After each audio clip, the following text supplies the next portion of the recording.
From athletes to authors, entertainers to innovators, we connect with those who help shape our culture. Join us in revealing stories of their lives and backgrounds, their triumphs and tragedies that molded them into who they are today. Authentically off-script and personally illuminating, this is Audibles with Jason Scarborough. Coming up next on Audibles, Dr. Kim Sessums.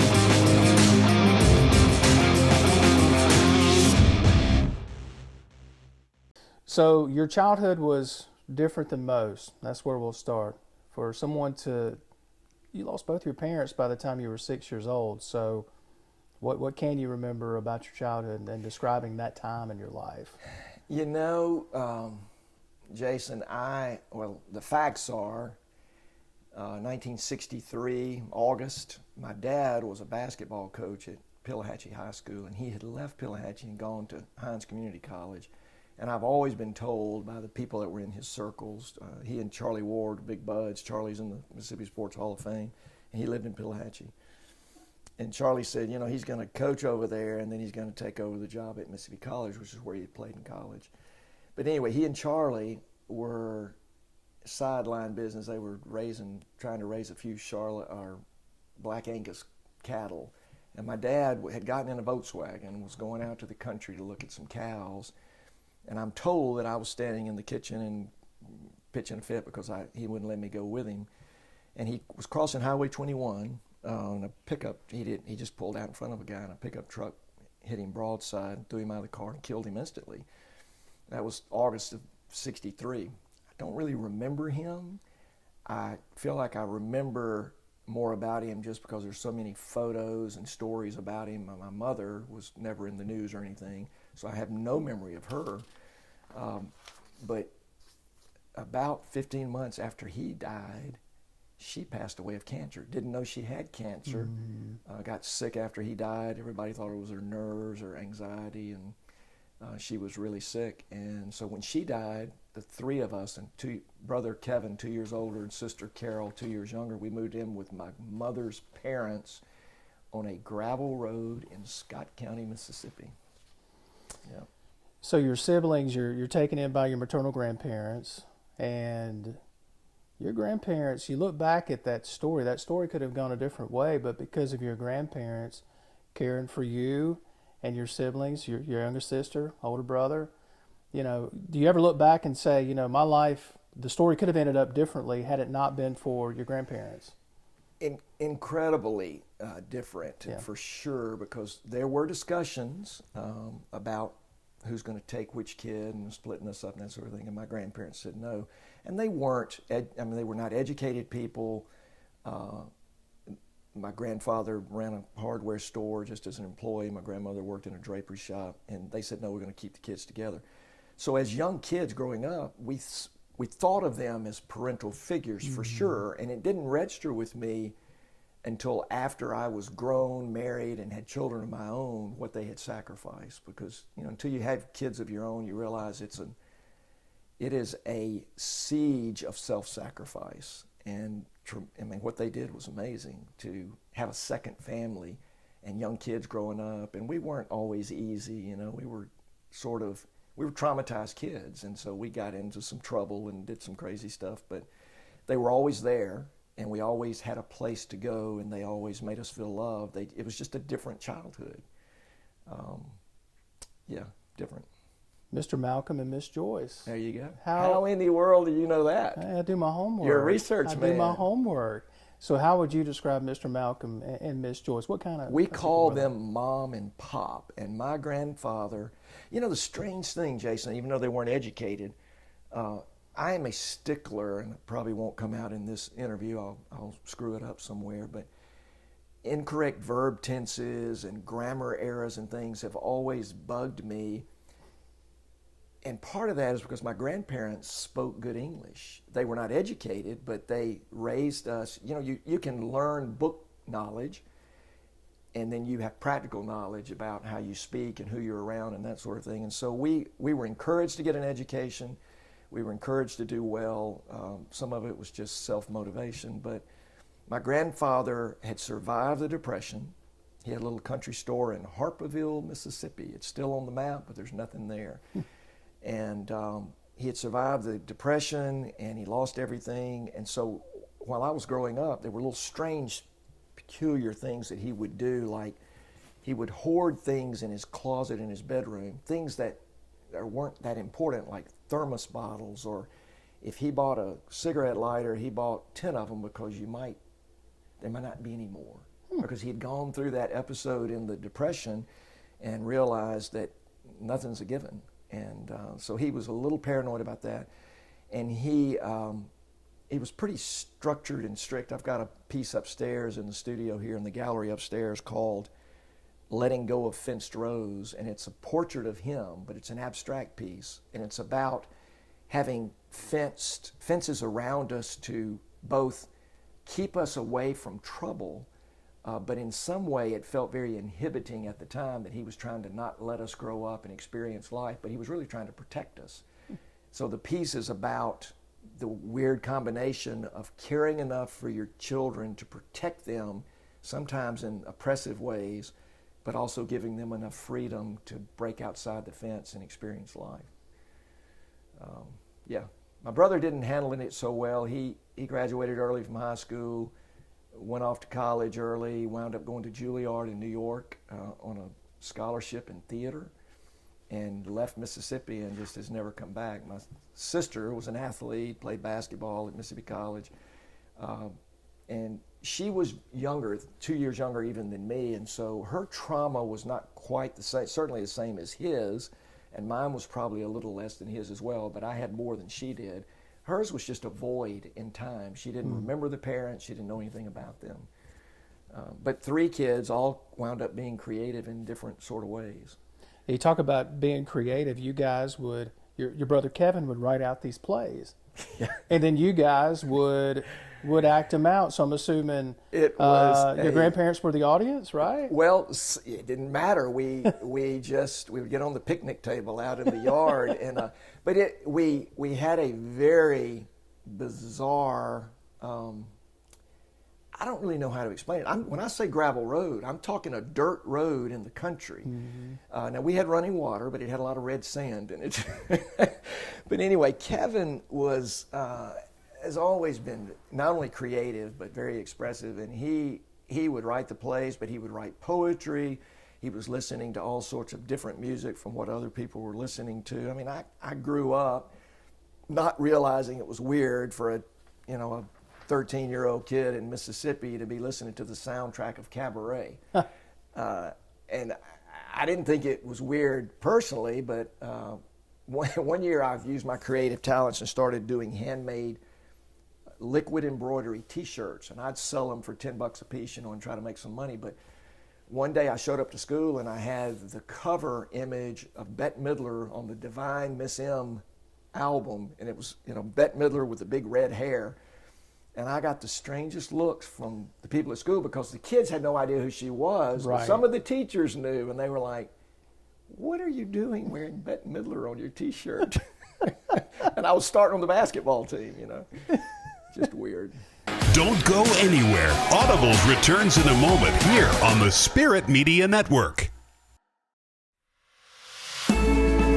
During times of uncertainty, it's comforting to know we have a healthcare system in our community that's been committed to supporting us for well over a century. In this current time, we are standing together, and our bond is stronger than ever. KDMC, caring for our community like no one else can.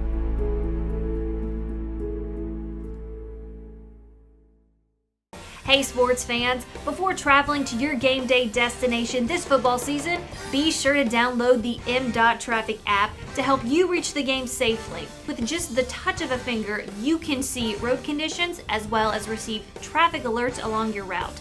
You can even stay up to date with alerts based on your specific route to the game. The M.Traffic app is available free for both Apple and Android devices. For more information, follow @Mississippi DOT on Facebook and Twitter. At Forest General Hospital, we have the playbook for helping patients every day, every season. Our team is here to ensure patients receive safe and reliable medical care. Our mission and game plan is to do what is best for our patients. Our lineup of skilled healthcare professionals, together with advanced technology and treatment options, set Forest General apart. We are here to help you make winning decisions when it comes to your health. For more information about our services, visit forestgeneral.com. From tablets to drones, even tractors with their own computers.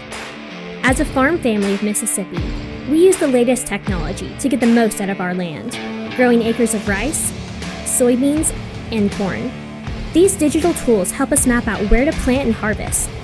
They manage our farmland from a bird's eye view and even tell us the right amount of water to use. It's a smarter way to farm, providing for our family and yours, the farm families of Mississippi. Family owned and operated since 1986, Lakeside Molding has become the trusted source of architectural products throughout the South. They offer fine interior architectural moldings, custom millwork, and cabinet doors designed and handcrafted in Flowwood. Their showroom on Lakeland Drive is stocked with today's most sought-after interior details, including corbels, post, fireplace mantles, bath vanities, mirrors, and much more. Tim Shoemaker and his staff work closely to meet client needs for new construction, restoration, and remodeling projects. Lakeside Molding, where details make the difference. How local is Bank Plus? We're here, and here. And we're with you here, and here. Wherever, whenever you need us. We make our banking decisions right here because local means more than a location. It means a commitment to deliver more for our customers and our communities. Your bank, your plus. Bank Plus.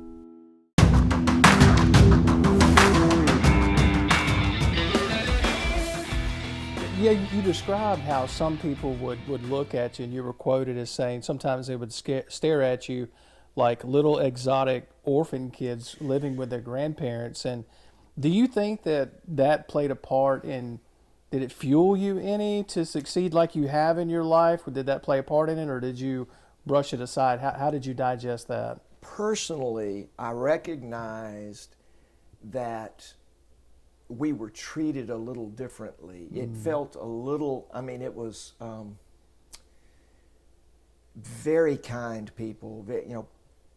You would not know as a 10 or a 12-year-old kid how adults viewed you and the circumstances, since you were not an adult and you could not imagine the trauma of a family in a community where both parents die, you have 3 children left. It was traumatic for everybody. And so when they would see us, you could feel that sense of being a little bit different or other than those around you. We didn't know exactly why, or maybe we did, but it was all internalized. And so as I got older and looked back on it, I began to see then the reason people would not talk about my parents. I would ask questions and I couldn't get anybody to talk about them. And for them, it was traumatic because I'm sure if they had to try to, you'd want to know, hey, what was my dad actually like? And I never could get anybody to tell the stories because those who knew him well were so traumatized by it, they would get choked up. And then you'd feel bad about asking the question. And I wish to this day, a lot of that generation's gone. The guys that, Denver Bracken that he played with at East Central Community College, and then Denver was an All-American at Ole Miss. He was around when I was growing up, but the only thing he ever said to me is, my boy's your age, and he wants to be a great basketball player too, but y'all need to realize you're not going to ever be as good as we were. Well, he didn't mean it in a cocky way. He was saying we were special, we were different, and you guys are probably not going to get there. But he wouldn't tell me any stories. I wanted some anecdotal story about the relationship and what these people were like, and we just couldn't get them to talk about it. So who was better at catching catfish and picking butter beans? Was it you, Kevin, or Carol? That's interesting. Who was better? My grandfather was a master gardener, vegetable gardener. He was inventive. He came up with an irrigation system so he didn't just go out there and water. I think he figured out artificial irrigation before it was really a thing. And today, as my wife says, you know, I'd love to have those butter beans and those string beans and that corn and all that stuff that he grew. But at the time, I was a kid and I didn't want to work in the garden. Kevin would feign he was having a weak spell and he'd go in the house and he just couldn't do it. Carol was a little girl. She got away with stuff. So I suppose I probably did a little bit more of that. But to be truly honest, by the time we were in junior high, we were involved in good things. We weren't really getting in trouble or anything, but we didn't have a lot of time to be helping around with the garden, which, looking back, was a shame that we didn't pay more attention to the things that they needed us to do.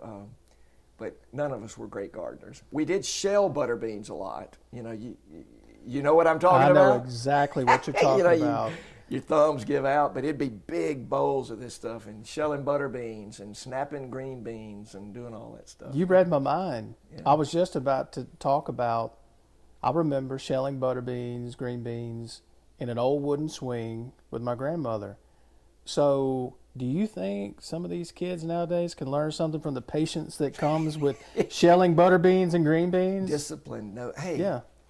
And the other thing is, along those lines, and it kind of plays into what we're talking about, is we really didn't have very many material blessings, shall we say. I mean, we were taken care of, and we didn't go without food, but we were certainly lower socioeconomic. I mean, we really weren't even in the middle class, and we were living on, the kids, of course, were getting Social Security because the parents were dead, but I would save up for 3 months to buy a record album. You know, it was that sort of thing. But one of the things that happens when you don't have things thrown at you, of course, there were no video games.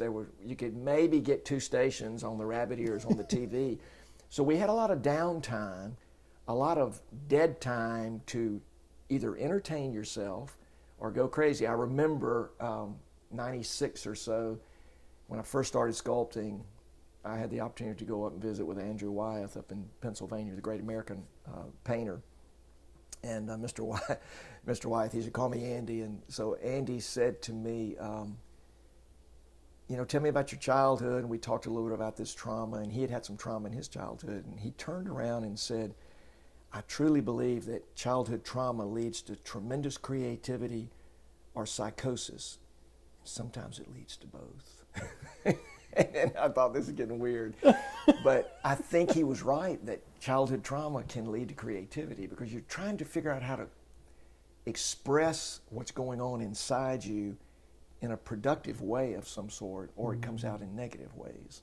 And we entertained ourselves. You know, we created things. We created whole worlds with our Matchbox toys and stuff, you know, going through the grass. And I was actually using Play-Doh. Never knew I was ever going to really sculpt and cast in bronze, but I would use Play-Doh and make these figures, even as a little kid.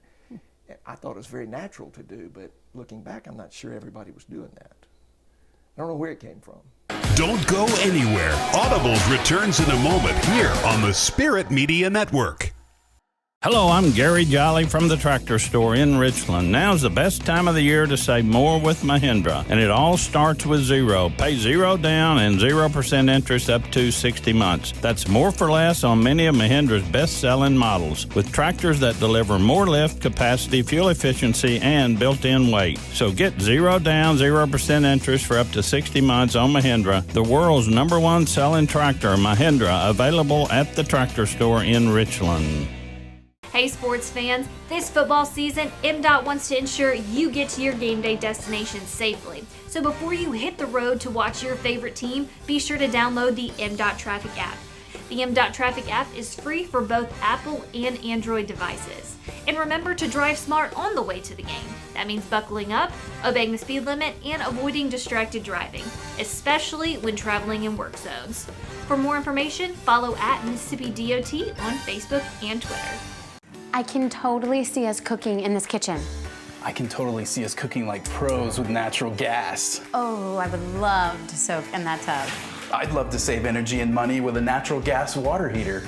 I can imagine cuddling up in here. Because natural gas heating keeps the house comfortable when we need it. We have to get this house. We have to get natural gas. We're investing in infrastructure to help bring comfort and savings to you. Visit centerpointenergy.com/natural gas benefits. CenterPoint Energy, always there. We hope you're enjoying Audibles with Jason Scarborough. Watch every full, unedited episode via our digital platforms. Download our free Roku TV channel simply by searching for Audibles on your Roku device. Look us up on our YouTube channel too under Spirit Media Network and hit subscribe. And enjoy episodes of Audibles along with our other original content. Bookmark our website at spiritmedianet.com and stay up to date on what's happening on the Spirit Media Network, where we're changing the game.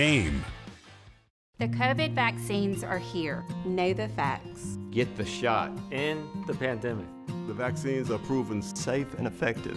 The vaccine does not contain COVID. Nor will it give you COVID. Side effects are relatively minor. Arm pain, fatigue, and low-grade fever. COVID-19 vaccine protects you and those you love. As healthcare workers, we're setting the example for our patients and our community. This is your shot. Schedule your COVID-19 vaccine today. Serving clients in Mississippi and the Deep South, Warren Brothers Media provides endless solutions for you. From wedding videography, social media advertising and promotion, photography, video production, and much more, Zach and Zane Warren walk with you every step of the way to meet your individual need. Contact Warren Brothers Media to get started on your project today by logging on to warrenbrothersmedia.com. Warren Brothers Media. Brothers serving others.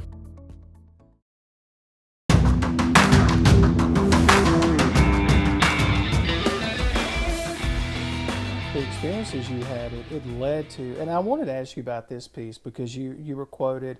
I read a piece on you that talked about the piece at the Vicksburg National Military Park. It was commissioned. And that piece, it came from an experience, your experiences led you to create this piece. And I was curious, what did you pull from, what moved you to create that piece at the park? What all went into that? This was 2001 or so. There was an article in the Clarion Ledger entitled African American Monument to be erected in the Vicksburg National Military Park. And first of all, I thought that was a very strange headline. Mm-hmm. And secondly, at that stage in my life, for some reason, and I had not really dug down to figure this out, I don't know why it is, part of it was my interest in Andrew Wyeth's work of the African American figure. I was intrigued by the way he portrayed those neighbors of his. I was also intrigued by black and white photography of the African American subject. Eudora Welty's One Time, One Place was a big influence. And so I began to not only study that subject matter, both the subject of who was portrayed, but also just the different medium, photography, painting, sculpture, drawing, whatever, of the black figure in American art or world art. And I saw that headline and I was already beginning to sculpt, and I thought, man, I gotta check this out. So I read the article. Turns out there was a man named Robert Walker who was the Vicksburg mayor at the time, the first African American mayor of Vicksburg, Mississippi. And he was an historian, and he knew a lot about the Civil War and a lot about the Vicksburg campaign. A genuine guy, really smart, wound up working at Jackson State in the administrative offices for the president. And at one time, I think, was an assistant to the mayor of Jackson. But anyway, Robert had a passion to see a monument in honor of the 1st and 3rd Infantry Regiments of African descent. And they were black troops from the Union Army who fought at Milliken's Bend, and they were part of the siege of Vicksburg. And Robert wanted to see a sculpture executed to portray this in the state of Mississippi, mm-hmm. okay, in Mississippi now, mm-hmm. in the Vicksburg Military Park. Turns out there were no black figures in any of the military parks anywhere in the country. This would be the first one. Why not? Why wouldn't I research that and start doing some models of it and some studies of it? While I was doing that, Robert got wind from Elbert Hilliard, who was the director of the Archives and History Department in Jackson. And Elbert had known my dad as a basketball player back in the 50s. And so I went and talked to Elbert about the project. He mostly talked about my dad's playing days at the time, but I showed him my models, my drawings, my sketches, my design, and most of all, I showed him about a 20-page essay I had written about the subject. I had researched it. I was just bathing in this. He said, you need to talk to Robert Walker. I said, who's that? And he said, well, he's the chairman of the committee. Well, Robert, an African-American man doing an African-American sculpture in the Vicksburg Park, sure, he's going to hire or commission a white gynecologist in Brookhaven, Mississippi to do this piece. That's really going to happen. So Mr. Hilliard says, I think when he talks to you, he might get a different vision. And so Robert Walker came down to this house here, and he and his wife came down, and he told me later he was coming just as a cursory visit, a polite visit to say we're going to go in a different direction. But he walks into my house, and on the walls are all of these subjects, African-American subjects, in a variety of different media. And he'd called me on a Friday, and he showed up on Saturday morning. And he walks in the house, and he looks around, and we sit down to have a conversation, and his wife says, I don't suppose you ran out to Walmart and bought all this art overnight. In other words, she's saying, Robert, this guy collects African-American art. What's that about? She realized that I didn't put that up there for them, that it was a passion for me. And so he began to ask me questions about my childhood, about why I would be interested in this subject matter. And that's when I began to sort of dig in. That's what your question is. I started to dig in to say, what's this about? Why do I find this interesting? What is it about my personality and my psyche that makes me interested in portraying this? I'm not black. I could never know what it is to be black in Mississippi or in the South because I didn't grow up in that culture, but I grew up tangentially to the culture. My uncle had a farm. There were a lot of African-American families that lived on that big cotton farm that he had. It's like a cliche. We thought we were wealthy compared to what they were going through. And so I began to be bothered as an adolescent about my station in life. Why do I have glass on the windows and other people don't? Why do I have indoor plumbing and other people don't? Why is there a white bathroom and a black bathroom? Why is there a white water fountain and a black water fountain? I mean, it's so interesting even now in 2020 talking about this with what's going on in the culture. But it began to be interesting to me to try to figure out how to express my angst and my uncomfortable feeling about this in my form of art. And from early on, I began to draw and paint the black figure. That's why I got interested in this project. And as I researched it, I really got interested in trying to figure out how to portray what Robert was trying to communicate. And he bought into what I was doing. It turned into a national competition at the end after I'd already worked the whole thing up. And they had many submissions, and there wound up being 4 finalists. And the committee selected me to do the piece. And Robert took the heat for that because they wanted him to get a black artist to do it, and he said, you know, I can just get a black artist because it's a black artist. But the truth is, and this is so insightful, he said the thing this is portraying and celebrating is the opportunity as a result of this civil war in America for people of the African-American race or black culture to just have an opportunity to show what they can do, just to have a chance. And he said, if I deny this artist the chance to do this piece and to do it better than anybody else can do it, simply because he's white, then I'm doing the very thing that I'm trying to celebrate is changing in the country. And that was a big statement. To let me do it, to have me do it, and to trust me to be able to do it. And so we became friends, and he's come down on other occasions to speak down here for other functions that we've had because I respect him enough, to say, hey, I want to hear what Robert has to say about this.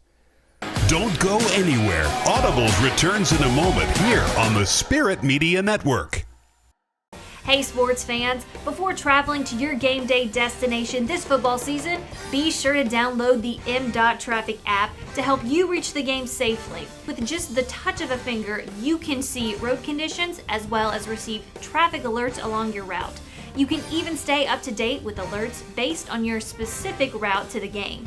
The M.Traffic app is available free for both Apple and Android devices. For more information, follow @Mississippi DOT on Facebook and Twitter.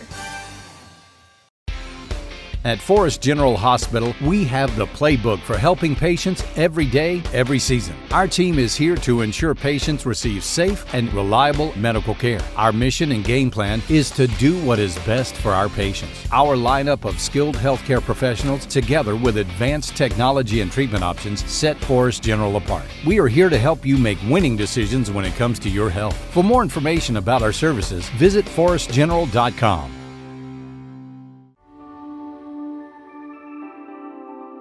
This piece of land allows us to grow row after row of corn, cotton, and soybeans. That's why, as a farm family of Mississippi, we do our best to take care of this land. Water conservation, improvements in soil health, and reducing our carbon footprint, all to grow the best products we can. It's just how we do things around here, providing for our family and yours, the farm families of Mississippi. Family owned and operated since 1986, Lakeside Molding has become the trusted source of architectural products throughout the South. They offer fine interior architectural moldings, custom millwork, and cabinet doors designed and handcrafted in Flowwood. Their showroom on Lakeland Drive is stocked with today's most sought-after interior details, including corbels, post, fireplace mantles, bath vanities, mirrors, and much more. Tim Shoemaker and his staff work closely to meet client needs for new construction, restoration, and remodeling projects. Lakeside Molding, where details make the difference. How local is Bank Plus? We're here, and here. And we're with you here, and here. Wherever, whenever you need us. We make our banking decisions right here because local means more than a location. It means a commitment to deliver more for our customers and our communities. Your bank, your plus. Bank Plus. The COVID vaccines are here. Know the facts. Get the shot. End the pandemic. The vaccines are proven safe And effective. Vaccine does not contain COVID. Nor will it give you COVID. Side effects are relatively minor and include arm pain, fatigue, and low-grade fever. The COVID-19 vaccine protects you And the ones you love. As healthcare workers, we're setting the example for our patients And community. This is your shot. Schedule your COVID-19 vaccine today.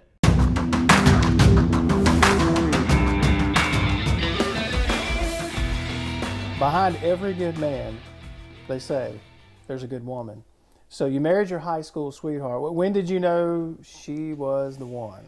Well, in the second grade, Oh. I was going out to the playground and I saw Christy Walsh, and she's always been a small person. Her dad was a small stature man, big heart, big accomplishment, great guy. And I saw her walking out on the playground and I said, that's the woman for me. Now that's an exaggeration. It took me until 10th grade to convince her that I existed, because she was more of a popular kid and sort of in the deal, and I was from the country. But in the 10th grade, maybe the 9th grade, we sort of started going out, and then we dated for a couple of years, and then her senior year, she wanted her freedom, and she did her thing. And then we got back together in college. We got married just as kids. I was 20, she was 19. Her dad was, he was like, you gonna take care of my girl, right? I said, I'm gonna take care of her. And he was great to me. He gave me the opportunity to really do something with my life because he helped us, early on and until I could get through this medicine thing.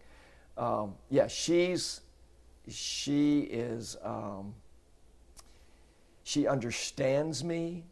She understands the creative process. She would say she's not creative herself or not artistic, but she can walk out here in the studio and look at something I'm doing, and just like that, she can stop me from wasting a lot of time because she'll say, that's not working. She doesn't know why it's not working. She just can look at it and say, that's not working. And she'll be right, and I'll be stubborn and for 3 or 4 more days try to fix it, and then I'll go in the house with my tail between my legs and say, baby, you were right. I'm starting over. But it's been a great life, 43 years of marriage, and I would be lost without her. Yeah. So help me figure this out. So after high school, you walk on at Mississippi State to play basketball? Well, actually what happened was I played high school ball and I was okay. I mean, I thought I was a lot better than I was. You have to look back, in time. But we played in the old Little Dixie Conference back in those days and played in the old Pearl Gym, and you'd run into the end wall when you shoot a layup. I was good enough to get attention from some small colleges. Kermit Davis kind of looked around. Now, Kermit would have remembered my dad because Kermit played back with Bailey Howell's era, and my father finished at Mississippi College in 1955, and those guys were there in 58 through 60 or something. So maybe it was just to be a nice guy, but he gave me a look-see, but then didn't offer anything, and he was right, obviously. I was not of that level. But I turned down some scholarship offers, smaller schools, Delta State, Mississippi College, Belhaven College, Millsaps, that sort of thing. And I thought, I'm going to use my art. And so I went up to Mississippi State. They were just starting their architecture program. And they weren't even in the architecture building. They were meeting in the engineering building. And I got in, and I was just an 18-year-old kid. Architecture is an intense program. It's an intense study course, and when you get in right out of high school, you're a little bit unprepared for the intensity of it. And I was still interested in sports. It turns out, ironically, that one of my high school buddies that I'd played with, Dave Marler, had transferred. This is before y'all's time, but Dave Marler was an all-SEC quarterback at Mississippi State, had come from Mississippi College, and he and Marty McDowell played for Coach Tyler. And I wanted to go watch Dave play football. Well, I didn't have time to do architecture and go to the football events. You're saying, wait a minute, you can't go to one game? But the architecture was really tough. And so, immature decision, I bail out of architecture. And now I'm stuck at Mississippi State without knowing what I'm going to do. I'm not independently wealthy. I don't have any money backing me up.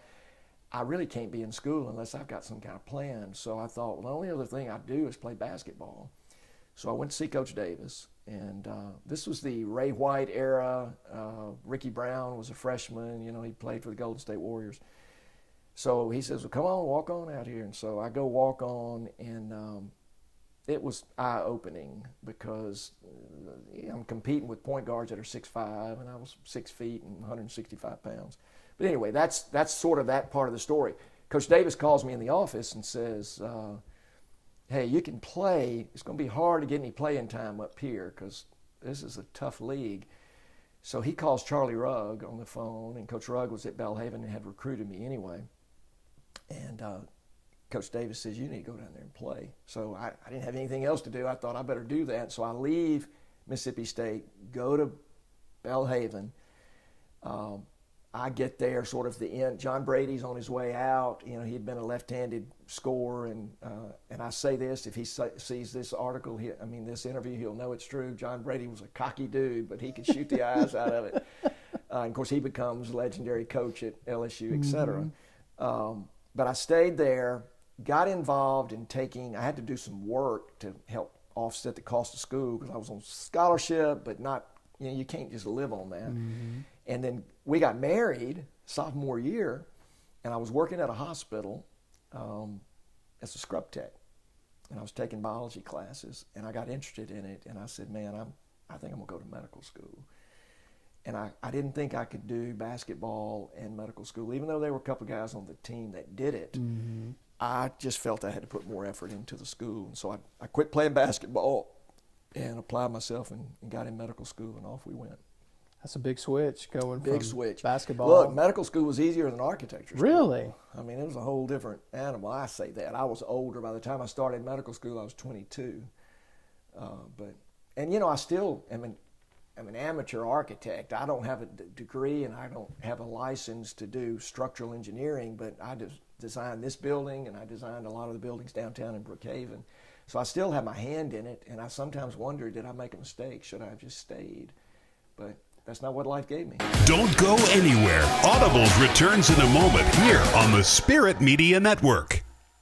Hello, I'm Gary Jolly from the Tractor Store in Richland. Now's the best time of the year to save more with Mahindra, and it all starts with zero. Pay zero down and 0% interest up to 60 months. That's more for less on many of Mahindra's best-selling models, with tractors that deliver more lift, capacity, fuel efficiency, and built-in weight. So get zero down, 0% interest for up to 60 months on Mahindra, the world's #1 selling tractor, Mahindra, available at the Tractor Store in Richland. Hey sports fans, this football season, MDOT wants to ensure you get to your game day destination safely. So before you hit the road to watch your favorite team, be sure to download the MDOT Traffic app. The MDOT Traffic app is free for both Apple and Android devices. And remember to drive smart on the way to the game. That means buckling up, obeying the speed limit, and avoiding distracted driving, especially when traveling in work zones. For more information, follow @Mississippi DOT on Facebook and Twitter. When it comes to cooking meals, drying clothes, heating water, and my home, nothing beats natural gas from CenterPoint Energy. It's my most affordable energy option. It costs less to use than electricity, propane, and heating oil. So if you already have natural gas, keep it. If you're replacing an appliance, choose it. Natural gas, your best choice. Safe and affordable, rest assured. For more on the benefits of a natural gas home, visit centerpointenergy.com/natural gas benefits. CenterPoint Energy. Always there. We hope you're enjoying Audibles with Jason Scarborough. Watch every full, unedited episode via our digital platforms. Download our free Roku TV channel simply by searching for Audibles on your Roku device. Look us up on our YouTube channel too under Spirit Media Network and hit subscribe. And enjoy episodes of Audibles along with our other original content. Bookmark our website at spiritmedianet.com and stay up to date on what's happening on the Spirit Media Network, where we're changing the game. During times of uncertainty, it's comforting to know we have a healthcare system in our community that's been committed to supporting us for well over a century.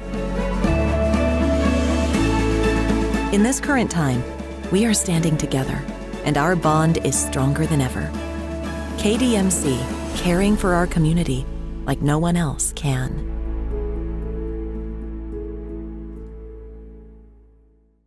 Serving clients in Mississippi and the Deep South, Warren Brothers Media provides endless solutions for you. From wedding videography, social media advertising and promotion, photography, video production, and much more, Zach and Zane Warren walk with you every step of the way to meet your individual need. Contact Warren Brothers Media to get started on your project today by logging on to warrenbrothersmedia.com.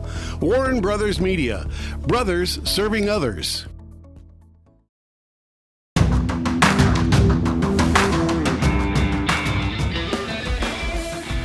So you enroll in UMC, finished medical school in '84. A residency interview occurs in South Carolina. Something happens to you there that sparks something in you. Research, hadn't you?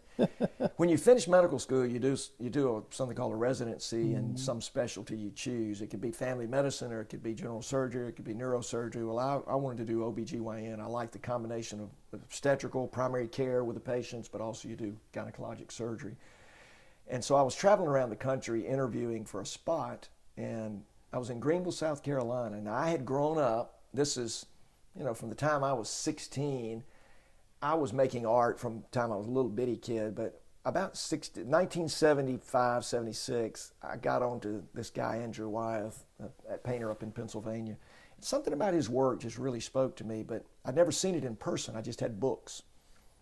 So I was in between interviews, and I was training for a marathon. I was doing some road running, and so I was out on a run in Greenville, and I passed by the Greenville County Museum of Art, and so I went back the next day and saw an exhibition of Andrew Wyeth's paintings in person. And man, it just set my hair on end. I just called my wife and I said, "It's unbelievable, man. This is just crazy." So that set me on a course to keep doing my art. And several years later, I'd moved to Brookhaven. 1996, long turn of events and a set of circumstances, I wind up going up to Chadds Ford, Pennsylvania, and doing a portrait bust of Andrew Wyeth, my hero, the guy that I had just idolized in the art world. And there I am sitting with him in his studio doing his bust, and he invited me. I mean, it was just crazy. It was my partner, Steve Mills, that started my GYN practice with. he saw how excited I was, and he came down to my office and he said, I don't really get it. You are coming, I mean, you're like busting at the seams over this. I don't really get why you're so excited about it. I said, here's the way it is. Jack calls you. That'd be Jack Nicholas. And Jack calls you and says, hey, Steve, I have seen a video of you swinging your 4-iron, and I really like the way you hit the golf ball. But it doesn't stop there. He says, would you meet me over at Augusta, and let's play around together, just me and you.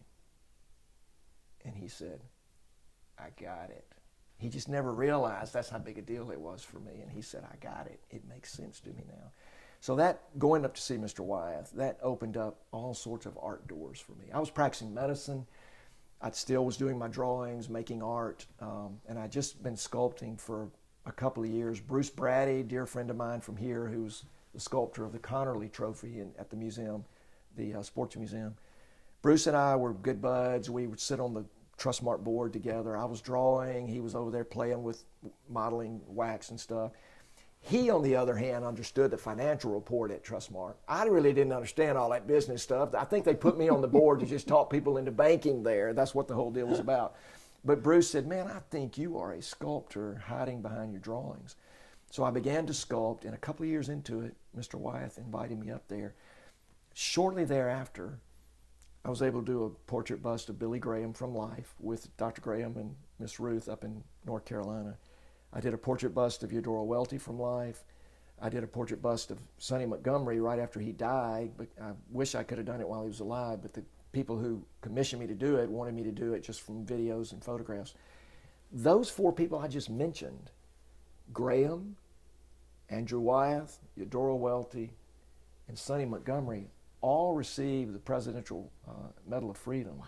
Those 4, and I did all of their busts.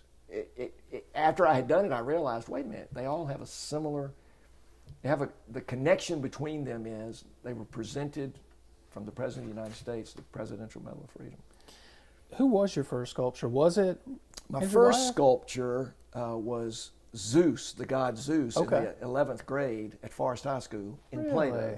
My first sculpture in oil-based clay of any serious nature was my daughter Joey. I paid her $5 an hour to sit still, and I did a portrait of her head. But I was learning how to do armature structure and build it so that it would hold together. We left to go on a family vacation, came home, and her head had split in half. And so I called my friend Bruce Brady and said, my sculpture's split in half. What have I done wrong? So gradually he began to show me little bits and pieces about the infrastructure of sculpture. Took me to Santa Fe to the foundry, explained the casting process. And then the first legitimate casting that I ever did was Andrew Wyeth, and shortly thereafter Billy Graham and Eudora Welty. Then the first big monument piece was the African American monument at Vicksburg Military Park. So funny story happened when you're at Billy Graham's house. So you're getting your sculpting knife together, getting it ready to go, and the bodyguard starts to move forward. Why? Do you remember what happened? The Billy Graham tale it really is unique. Ruth Graham had been dear friends as a child with a lady named Millie Zimmerman, and Millie's son, Rob Oates, was my pastor here in Brookhaven. It's a very small world. Well, Millie was here for her grandson's graduation from Brookhaven High, and Rob called me and said, my mother's bored, she loves art, would you just talk to her, just whatever you want to do? And so he brought her over, and I was in the middle of sculpting Eudora Welty. I had Andrew Wyeth finished, and she looked at those sculptures, and her face lit up, and she said, you're the one. I said, I'm the one. She said, can I use your phone? And so she got on the phone, and she calls, and I hear her say, Ruth? And I had no idea what she was doing. And she said, this is Millie. And she said, oh, how are you? How's Billy? And I still don't know what's going on. And so she says, I have come across this remarkable sculptor, and I think this is the time we need to sneak up on Billy and let's do it. He does beautiful portrait work, and I think he'd be willing to do it. And Christy's looking at me like, what's going on? Well, she hangs up the phone, and she says, that was Ruth Graham. I said, like Billy Graham? She said, yeah. She said, would you be interested in doing Billy Graham's bust? And I said, well, I'll see if I can work it into my schedule.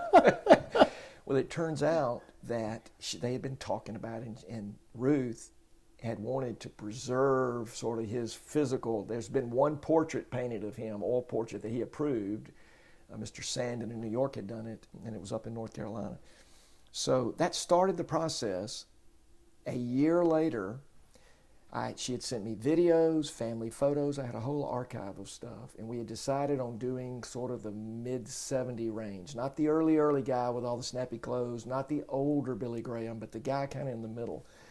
And so I worked it up strictly from the photos and the videos. Don't have any measurements. That's where this story comes into play. Calipers are used to measure distances, lobe of the ear to the tip of the tongue, tip of the chin, the width of the nares, the width of the eyes. And I just had to guess about how big the guy was. So, as a matter of fact, I was working on it down at the office, again, between patients. And my partner had been to a conference in North Carolina previous year and had seen Billy Graham. And he said, he's bigger. He's a big guy now. He's like 6'4". He said, he's bigger than that. So I started making him bigger, just like that. So I finished the piece, and it really looks good. I mean, it looks like him, but I need to go up there. And so I called Ruth. I talked to her on the phone periodically.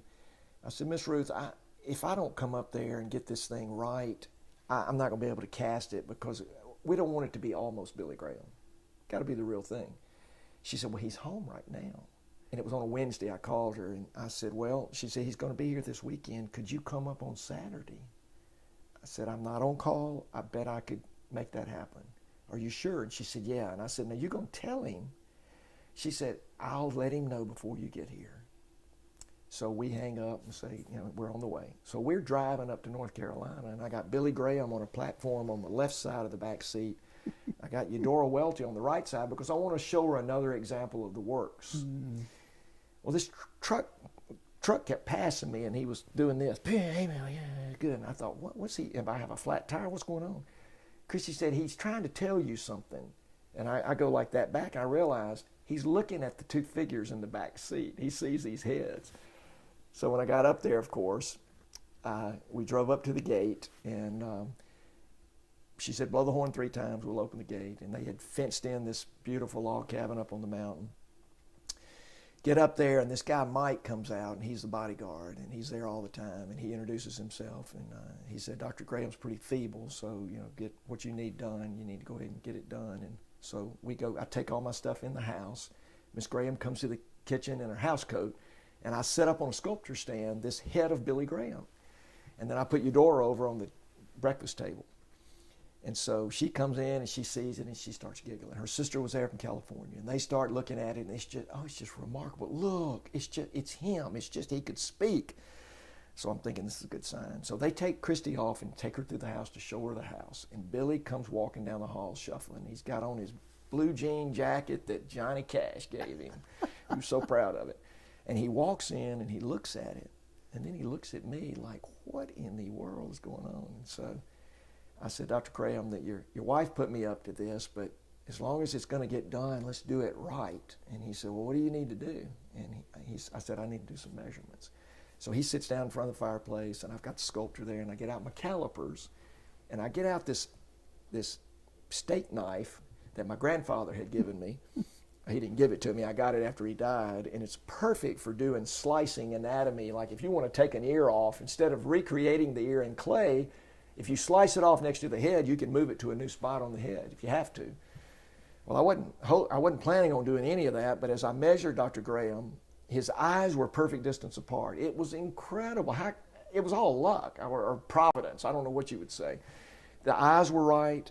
The width of the head was right. But when I turned to the side, the length of the ears was right, but the ear was sitting too far back on the head. It needed to come forward just a little bit. So I pull out this knife and I say, Dr. Graham, I'm going to have to move your ears. And so I turned back to get some clay, and I heard everybody start laughing. And when I turned back to him, he had put his hands over his ears as though to say, you're not cutting my ears off. And then I realized he was joking around with me, and that really lightened the atmosphere at that point. So then they left us alone, and I worked for a couple of 3 hours just the two of us, having a conversation. It was really kind of sweet. I mean, the guy's known by everybody over the entire world, but when it just comes right down to it, he was an 80-year-old man that was in his log cabin on top of the mountain in North Carolina. Don't go anywhere. Audibles returns in a moment here on the Spirit Media Network. Hey sports fans, before traveling to your game day destination this football season, be sure to download the M.Traffic app to help you reach the game safely. With just the touch of a finger, you can see road conditions as well as receive traffic alerts along your route. You can even stay up to date with alerts based on your specific route to the game. The M.Traffic app is available free for both Apple and Android devices. For more information, follow at Mississippi DOT on Facebook and Twitter.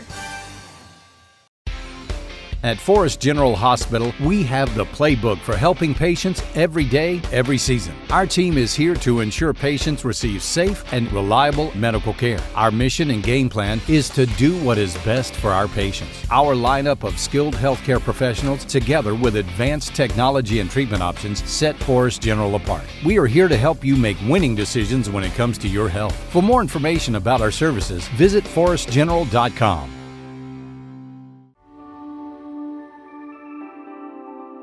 This piece of land allows us to grow row after row of corn, cotton, and soybeans. That's why, as a farm family of Mississippi, we do our best to take care of this land. Water conservation, improvements in soil health, and reducing our carbon footprint, all to grow the best products we can. It's just how we do things around here, providing for our family and yours, the farm families of Mississippi. Family owned and operated since 1986, Lakeside Molding has become the trusted source of architectural products throughout the South. They offer fine interior architectural moldings, custom millwork, and cabinet doors designed and handcrafted in Flowwood. Their showroom on Lakeland Drive is stocked with today's most sought-after interior details, including corbels, post, fireplace mantles, bath vanities, mirrors, and much more. Tim Shoemaker and his staff work closely to meet client needs for new construction, restoration, and remodeling projects. Lakeside Molding, where details make the difference. How local is Bank Plus? We're here, and here. And we're with you here, and here. Wherever, whenever you need us.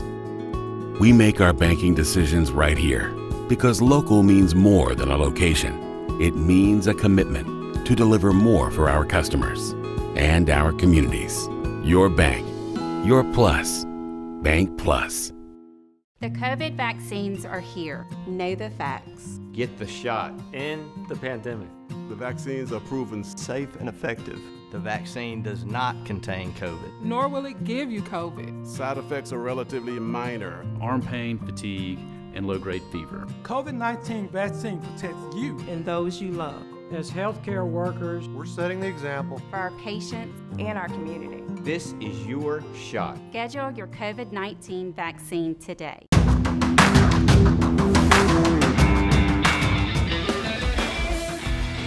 can't tell you how hard I laughed at that. When I first read it, I laughed and laughed and laughed at that. I said, I can't wait to ask Dr. Sessums about that. So you've been involved in sports, obviously, the Kent Hull Trophy. Yep. Kent Hull is one of my favorite guys of all time. There's this big 6-foot statue of Johnny Vaught up at Ole Miss, Boo Ferris. I mean, you've been involved with a lot of different pieces involving sports figures. When you're preparing to do a piece of someone, an athlete or a coach, is it a different preparation than it is for, say, a reverend or an artist, or is the preparation pretty much the same? Good question. Yes, the preparation's important. Typically, these sports figures that are being honored are well known enough that you know you're going to have to get a likeness pretty good. Now the question becomes, how are you going to portray it? You know, what's the composition going to be? A figure like Johnny Vaught was a little bit intimidating because the stadium's named after him. A lot of the guys that played for him were still alive. Wanted a lot of input into it. We had to pick a kind of a time frame of how are we going to capture him. They wanted to do him with a fedora on. Decided to do that great pose of him on one knee with a football in his hand. I'd kind of wanted to do him like in the middle of a game action on the sidelines with a rolled up paper in his hand or something, but they said, no, let's do a little bit more of the pose. And so researched a lot about Coach Vaught. Unfortunately, I had proposed this before he died, and they just didn't see doing it at that time, so we wound up having to do it from photographs. But I was able to get some of that greatest generation, as they would think of themselves, to come down here to Brookhaven and go over some details about the piece. And ironically, the biggest controversy was what shoes to put on him. And the story was so interesting. I had on the maquette, which is the smaller version that you do first to make sure everybody approves it and say, yes, this is it. Now we're going to do it 4 times that big. I had a pair of Oxford Brogan lace-up shoes on him, and they looked great in the sculpture. I mean, they're just good to sculpt. Some things are artistically better than other things. Mm-hmm. Well, the guys, and more than one of them, said, no. Coach Vaught, man, you got to have those alligator loafers on him. Alligator loafers. And I thought, alligator loafers? I couldn't find a picture with him with alligator loafers. And then Catfish Hunter, who was from this area, had played in for Coach Vaught. He said, look, man, you got to understand something. When we finished playing, some of us went off and played in the pros, and we made a little money. You know, we'd come back to campus, and we'd go by and see Coach Vaught. Well, Coach Vaught had those alligator shoes, and they were expensive, and they were special, and they were him. They were a sign that you had made it. And so he said, I got my first pair of alligator shoes, and I went in there and sat down in that office and propped my feet up on that desk. And he said, Catfish, get your feet off my desk. He said, I wanted Coach Vaught to know that I had alligator shoes. So, of course, on the monument, I have to put alligator loafers on him. And if you go up there, next time you're in Oxford, go by there and see it. Don't think those alligator loafers came easy. They were difficult to do. They look great on the monument. I still think the Brogans would have been a nicer look, but that's what they wanted to use. Yeah, it was interesting, and everybody wanted input into what it was going to look like. But I did the research, and that's what we came up with. So some of the other guys, Boo Ferris, great. What a great guy. Mm-hmm. The first piece I did of Coach Ferris was for the Sports Hall of Fame for the Baseball Player of the Year. And he wanted to do the 1945 image of him on the mound for the Red Sox. And met with him. He was still in pretty good health, he and his wife. And so we had a great conversation. Coach Ferris, I know you probably know this, but he never met a person that after he met them, he didn't have this special way of making you feel like you were his best friend. And he did it with me. I love the story. I had done the portrait of him, and he really liked it, and we hit it off.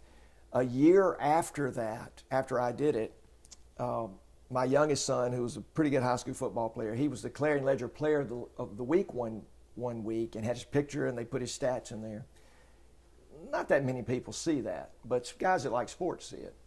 And nobody, of course, knows who he is, and he wasn't like he was a big recruit or anything. So on Monday, my phone rings at my clinic, back when we had landlines, and we had an overhead intercom system. And I hear Dr. Sessums, Coach Ferris, on line 2.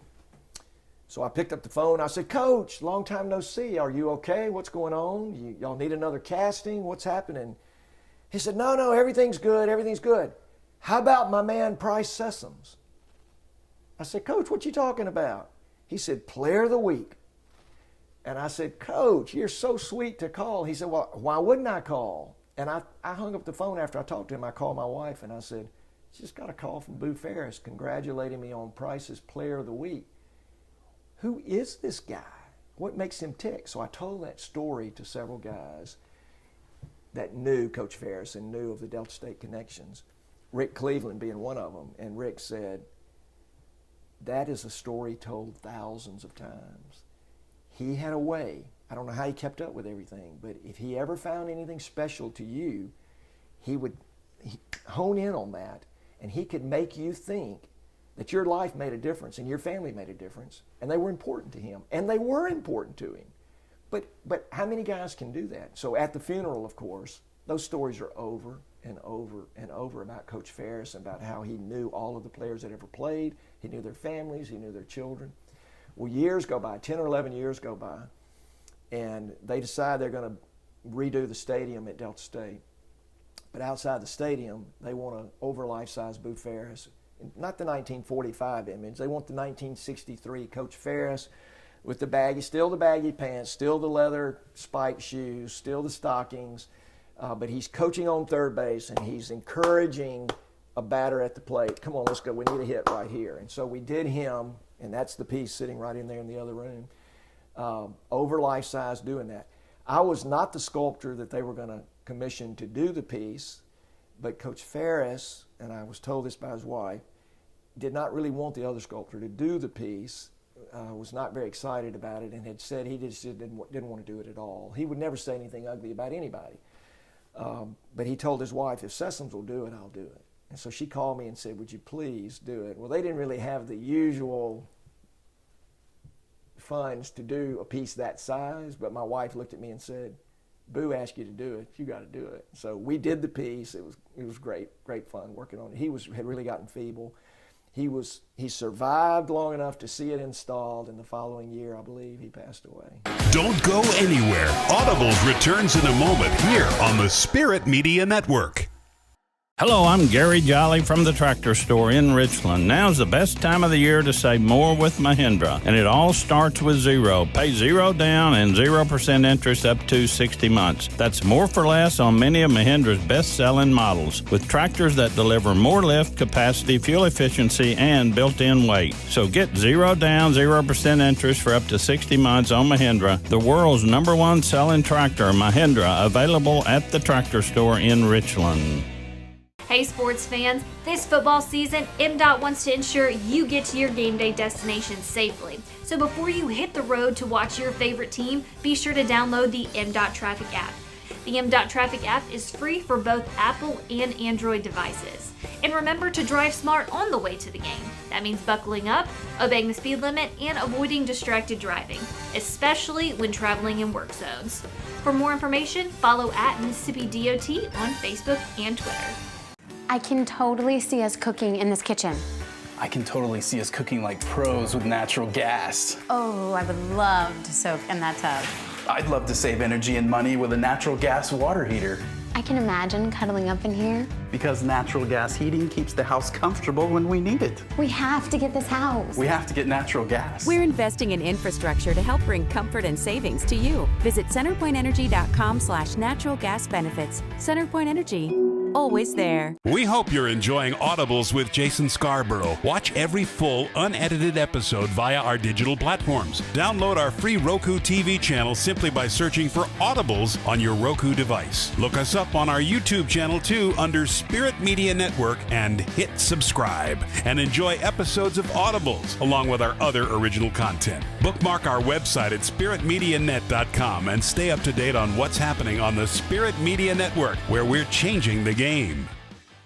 The COVID vaccines are here. Know the facts. Get the shot. End the pandemic. The vaccines are proven safe and effective. Vaccine does not contain COVID. Nor will it give you COVID. Side effects are relatively minor and include arm pain, fatigue, and low-grade fever. The COVID-19 vaccine protects you and the ones you love. As healthcare workers, we're setting the example for our patients and community. This is your shot. Schedule your COVID-19 vaccine today. Serving clients in Mississippi and the Deep South, Warren Brothers Media provides endless solutions for you. From wedding videography, social media advertising and promotion, photography, video production, and much more, Zach and Zane Warren walk with you every step of the way to meet your individual need. Contact Warren Brothers Media to get started on your project today by logging on to warrenbrothersmedia.com.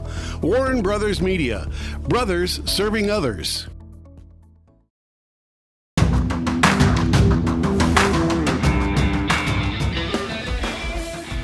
Two clients include, I'm going to read this off, people love when I do this, a Pulitzer Prize winning author, a renowned American painter, a world-famous evangelist, numerous elite sports figures, the National Park Service, dozens more that are far too many to count. Is there one on Dr. Sessums' bucket list? Do you have somebody on your bucket list that you would like to either paint or sculpt? Is there somebody, like if you could choose anybody right now, who would it be? You know, nobody's ever asked me that. Well, I got to tell you, we can't go too far into this. I'm just finishing. You know, your favorite project's the one you're doing right now, but I will at least give you a little teaser. I am doing a project for the University of Mississippi, and it has been right in my wheelhouse. It's basketball. It's the African-American figure. It's historically significant because of the generation 1970, 50 years ago. The first black scholarship athlete at Ole Miss. Everybody's going to say Ben Williams. It was Coolidge Ball, Indianola Gentry, basketball. Great guy, still alive, 70 years old, lives in Oxford. So we're doing that piece to go outside the stadium, and that's between the stadium and the pavilion. That's been a really fun piece to do, and I would have picked that as a really fun project to do had it not been presented to me.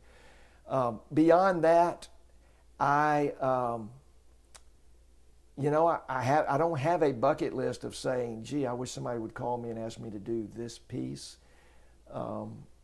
So I don't think I can tell you. I'm interested in, I've had so many phone calls over the years about interest and curiosity that never comes to fruition because it usually comes down to money. They're very expensive to cast. It's an involved process. It's not just, whip it out in the studio and it's done, but there have been all sorts of interesting possibilities that just didn't happen. But slowly but surely, as we've talked about even with Audibles, as the name gets out there and projects come up, people call you and say, hey, would you be interested in considering this project? So I'm open to all of that, but I don't have time to do everything I'm asked to do, that's for sure. Your friend and mentor, Helen Barnes, she said she sees compassion in your art. So what do you think when you hear that she was quoted as saying that? Well, I love Helen Barnes, and she taught me from an early age. Before I got into medicine, before I went to medical school, I knew Helen Barnes. She collected art. She's feeble now, she's getting older, but she has a wonderful art collection, and she's always been encouraging and supportive of the arts in Mississippi. Helen was interested in my art before I ever became a physician, but after I finished medical school, decided to do OBGYN. She taught me about not just compassion for others that maybe are in difficult circumstances. Her story is incredible. She would be an amazing interview for you. And it's something you really ought to think about doing, because I think Audibles is probably going to become bigger than just sports in Mississippi. Helen Barnes is a groundbreaking figure in the history of medicine in the state of Mississippi, not only because she's African American, because she's female, and she came here at a time where there weren't that many female physicians, and there certainly weren't black female physicians, and she had to wear a white coat around when she got here, because otherwise she was stopped and asked, what are you doing in this building or that facility or whatever, because people were suspicious of her because she was a black female and she was very independent. But she didn't get bitter about it. I love the story of Helen Barnes at the University Medical Center, walking down the hallway on the postpartum floor. After a woman delivers, they go to the floor to spend the night, and there was a mess spilled all over the floor, and a medical student walked out in the hall and saw Helen, didn't know her, and assumed she was one of the support help, and said, would you come in here and clean this mess up? Well, she was on staff. And poor guy, I'm sure he wanted to crawl under the door when he figured out what was going on. So in a few minutes, she walks through the door with 2 mops and a mop bucket. And she hands him a mop, and she takes a mop, and she says, why don't we clean it up together? And he looks at her coat, and it says, Dr. Helen Barnes, OBGYN staff.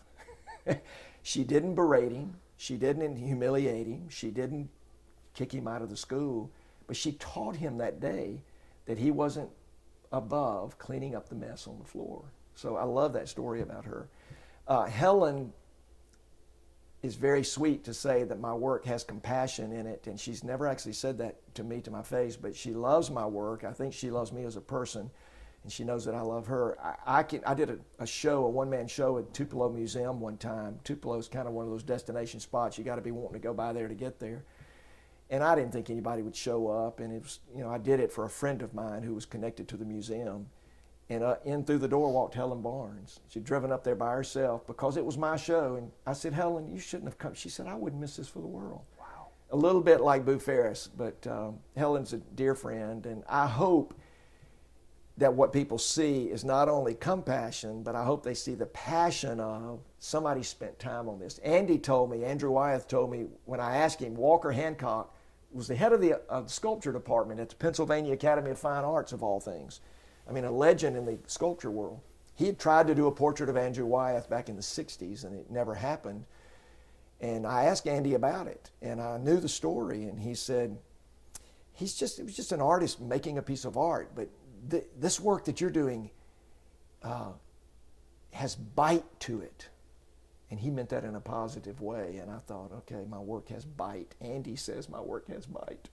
So he was saying to me, you're not just doing a piece of art. There's something else added to this. There's a passion involved in this, and I hope it comes through in the work. Final question.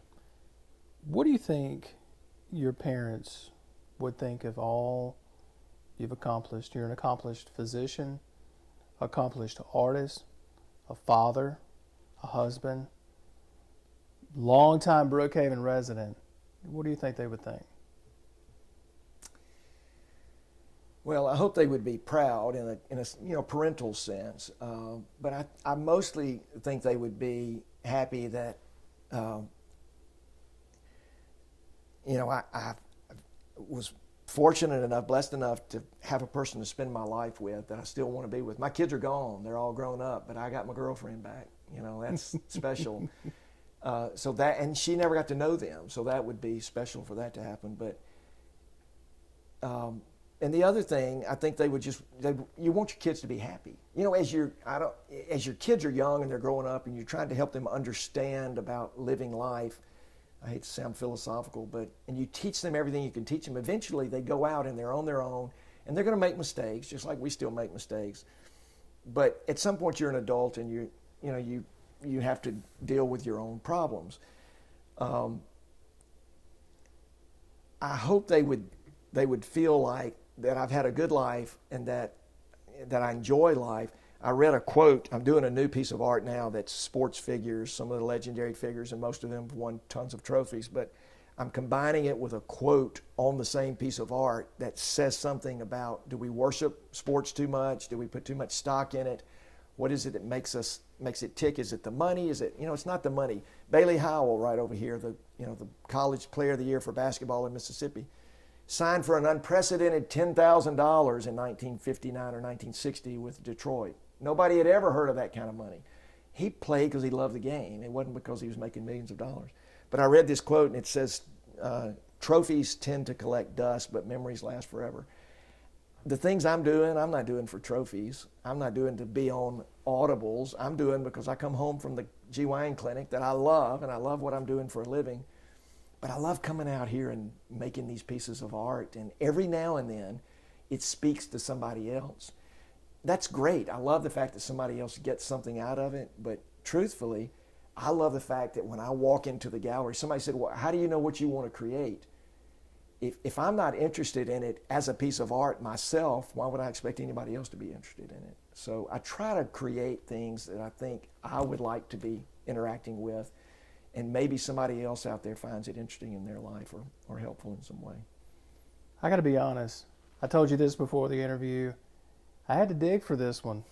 I had to work, and I hope that we get to paint your story the way that makes you proud. So thank you for taking some time with us. Yeah.